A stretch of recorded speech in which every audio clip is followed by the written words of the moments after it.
November 15న ప్రతి సంవత్సరం బిర్సా ముండా జయంతిని జనజాతీయ గౌరవ దివస్గా జరుపుకుంటారు.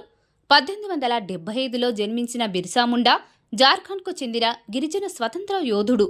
బ్రిటిష్ కాలంలో గిరిజన హక్కుల కోసం నాయకత్వం వహించి భారత స్వతంత్ర పోరాట చరిత్రలో ఒక ప్రముఖ నాయకుడిగా నిలిచారు.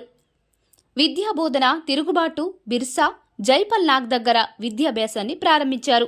అనంతరం జర్మన్ మిషన్ స్కూలులో చేరేందుకు క్రైస్తవ మతం స్వీకరించారు. అయితే బ్రిటిష్ వారు గిరిజనులను క్రైస్తవ మతంలోకి మార్చడానికి విద్యను ఉపయోగించారని గ్రహించి చదువును మానేసి తిరుగుబాటు ఆరంభించారు.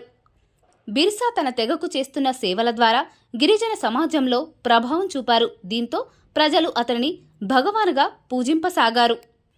బిర్సా మతం ఏర్పాటు చేసి ముండా తెగలలో విశ్వాసాన్ని నింపి ఆయా తెగలను తమ అసలు గిరిజన సంస్కృతిని అనుసరించమని ప్రేరేపించారు. గిరిజన భూములను దోచుకుంటున్న బ్రిటిష్ పాలకులు క్రైస్తవ మిషనరీలపై తిరుగుబాటు చేశారు.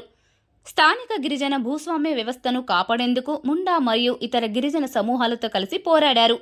తన జీవితంలో బిర్సా ముండా గిరిజన హక్కుల కోసం చేసిన సేవలు, వారి భూభాగాలను కాపాడే ప్రయత్నాలు, గిరిజనుల గౌరవం కోసం నిబద్ధత ఆయనను ఒక మహానాయకుడిగా నిలబెట్టాయి.